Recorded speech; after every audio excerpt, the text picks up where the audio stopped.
Hey everyone, I'm Natalie Chen. I'll never forget the day I found out I was pregnant. I was alone in the bathroom, staring at that little stick, and my heart was racing.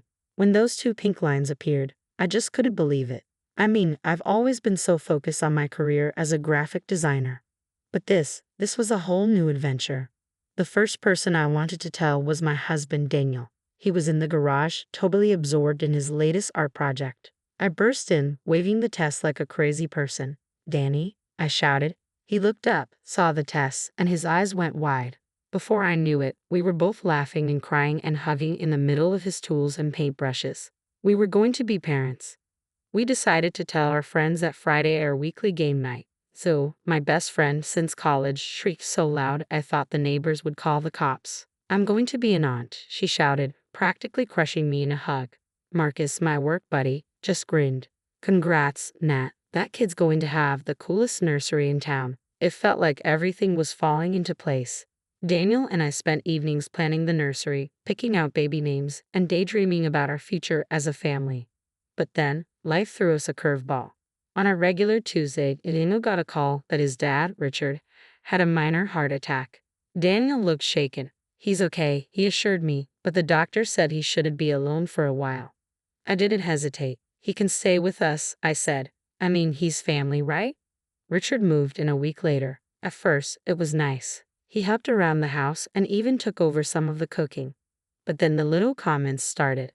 "Should you be eating that?" he'd ask, looking suspiciously at my plate. Or, "Are you sure you should be working so late?" At first, I brushed it off. He was just worried, I told myself. Then one evening, as I was heading out to meet a client, Richard stopped me. He began, "When my wife was pregnant, she focused on taking care of herself and the baby." I felt like I'd been slapped. "I am taking care of myself," I said, trying to keep my voice steady. Daniel quickly jumped in, trying to calm things down.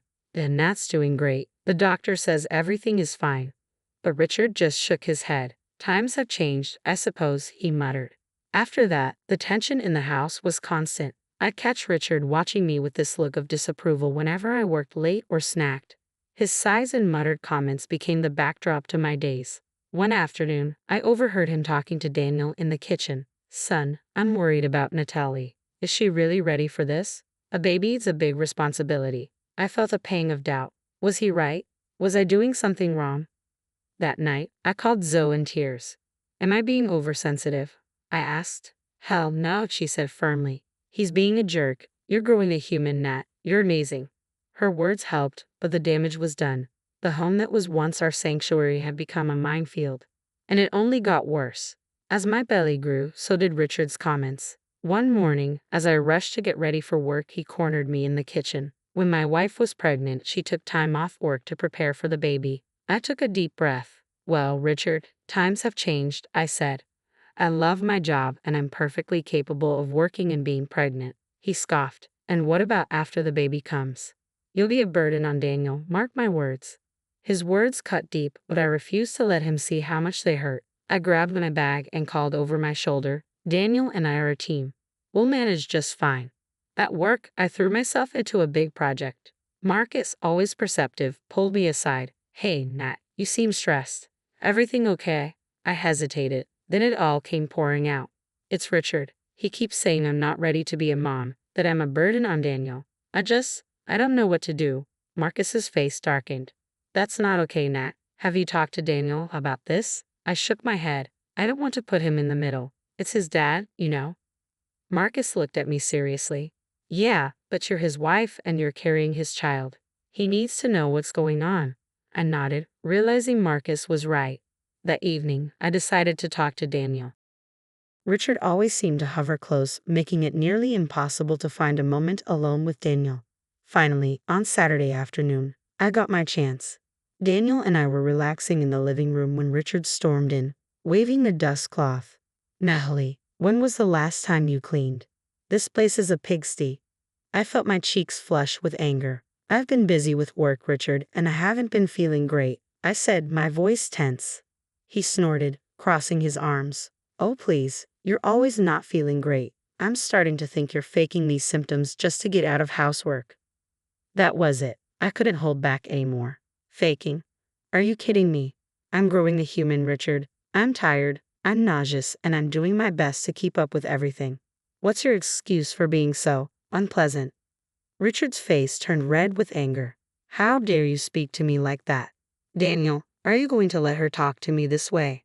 I turned to Daniel, bracing for him to try and placate his father as usual. But to my surprise, he held his ground, his jaw set and eyes unwavering. Dad, that's enough. Natalie isn't faking anything. She's pregnant, and she's working hard. You need to back off. Richard sputtered, clearly taken aback. I'm just trying to help, son. You'll see, she's not cut out for this. She's going to drag you down. I felt tears stinging my eyes, and Daniel stepped protectively between us, his voice firm. Dad, I think you should go to your room. We'll talk about this later. Richard stormed off, fuming, and as soon as he was gone, Daniel pulled me into a hug. I'm so sorry, Nat. I had no idea it was this bad. Why didn't you tell me? I buried my face in his chest, letting the tears finally fall. I didn't want to cause problems between you and your dad. I thought I could handle it. He stroked my hair gently. You don't have to handle this alone. We're in this together, remember? In his arms, I felt a small weight lift off my shoulders as if things might finally be okay. But a nagging thought tugged at me, wondering how long this peace would really last, and what it would take to end Richard's toxic behavior for good. The next morning, I woke up to raised voices coming from the kitchen. I crept down the stairs, staying out of sight as I listened to Daniel confronting his father. Dad, we need to talk about how you've been treating Natalie, Daniel said, his voice steady. Treating her? I'm looking out for you, son, Richard snapped. By insulting my wife? By making her feel unwelcome in our home. There was a pause, and then Richard's voice dropped to a cold mutter. That woman has ruined everything. You were supposed to take over the family business, not waste your time on art. My breath caught. Was this what all the bitterness was about? Natalie didn't make that decision, Dad. I did. I never wanted to join the business, and you know it. She filled your head with nonsense about following your passion. Richard scoffed. Because she supports me, unlike you, who's only ever cared about what you want. The argument continued, but I'd heard enough. I slipped back upstairs, my mind spinning. Later that day, I met Zoe for coffee, needing someone to talk to. I started to tell her what I'd overheard, but her expression stopped me cold. What's wrong? I asked. She hesitated. Nat, there's something you should know. Richard's been talking about you.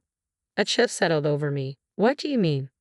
Zoe looked at me apologetically. He's been telling people that you're unstable, that you're not fit to be a mother. He even suggested that you might hurt the baby. I felt like I'd been punched. He? What? I'm so sorry, Nat. I shut him down as soon as I heard, but I pulled away, my shock morphing into fury. This ends now. On the way home, I called Marcus, my voice shaking with anger. I need your help, I said, explaining everything. Jesus, Nat, that's messed up. What do you need? You've got connections in the business world, right? I need you to dig into Richard's past. There's got to be a reason he's so bitter about Daniel not joining the family business. There was a pause on the other end. Are you sure about this? Absolutely. He's trying to destroy my reputation. I need to know what we're dealing with. Over the next week, Marcus and I worked together, piecing together Richard's hidden history. The truth we uncovered left us both stunned. Nat, you're not going to believe this, Marcus said one evening. Richard's company. It's built on fraud. He's been cooking the books for years, embezzling from investors. I felt a surge of vindication mixed with disgust. No wonder he wanted Daniel to take over. He needed someone he could control to keep his secrets. Armed with this information, I went to Daniel. His face turned pale as I laid everything out. I can't believe this, he murmured. I took his hand, squeezing it tightly. I'm sorry, Dan. I know this must be hard to hear. He set his jaw, determination sparking in his eyes. No, I'm sorry for not seeing it sooner, for not protecting you. But that ends now. That evening, Daniel and I stood side by side in the living room, facing Richard. My heart pounded, but with Daniel beside me, I felt strong. Dad, we need to talk, Daniel began, his voice steady. Richard looked up from his newspaper, irritation etched on his face. I stepped forward, placing a thick folder on the coffee table. We know about the fraud, Richard. The embezzlement, the cooked books, everything. His face went pale before quickly turning red with fury. You've been snooping into my business. How dare you? Daniel stepped in, his voice unyielding. No, Dad. How dare you? You've lied, cheated, and tried to manipulate me into continuing your illegal practices. Richard's face twisted with anger, but he tried to justify himself. It was for your future, for this family's legacy. I couldn't stay silent any longer. Family legacy. You've been tearing this family apart since you arrived. Daniel placed a hand on my shoulder, steadying me. Here's the deal, Dad. You have two choices. You leave our home today and get professional help, or we take this evidence to the authorities. Richard's face contorted, his eyes burning with resentment.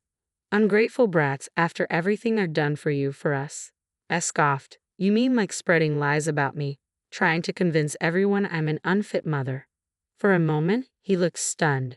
Then his expression hardened, full of bitterness. You ruined everything. You turned my own son against me, against his future. Daniel shook his head, disappointment heavy in his voice. No, Dad, you did that all on your own. Richard abruptly stood, knocking over his chair. Fine, you won't be gone. I'm gone. But mark my words, you'll regret this, both of you. He stormed upstairs, his footsteps echoing through the house. An hour later, he was gone, leaving behind a tense silence. The months that followed were hard but healing. Daniel started therapy, working through the years of manipulation and control. We focused on preparing for our baby, surrounding ourselves with supportive friends like Zoe and Marcus. Then, on a warm summer day, our daughter Lily was born, perfect and beautiful. As I held her with Daniel by my side, a wave of peace washed over me. She's amazing, Daniel whispered, gently stroking Lily's cheek. Later, Zoe and Marcus visited, bearing gifts and warm smiles. As we shared stories and admired the baby, Marcus's phone buzzed. You guys might want to see this, he said, showing us a news article. Richard had been arrested for tax evasion, the charges completely unrelated to what we'd uncovered. Daniel exhaled, a mix of relief and disbelief. I guess karma's real, after all. That night, as our friends left and we settled into our first quiet evening as a family of 3, I looked at Daniel. We made it. After all that, we can handle anything, right? He wrapped his arms around me and Lily, smiling. Absolutely. And we'll do it together, always. Looking down at our daughter, I felt a fierce determination. We fought hard to protect her future, a future built on love, support, and honesty. And for that, I'd go through it all again. If you were in my shoes, would you have exposed Richard's fraudulent business practices or kept quiet to maintain family peace? What would you have done differently? Share your thoughts in the comments below.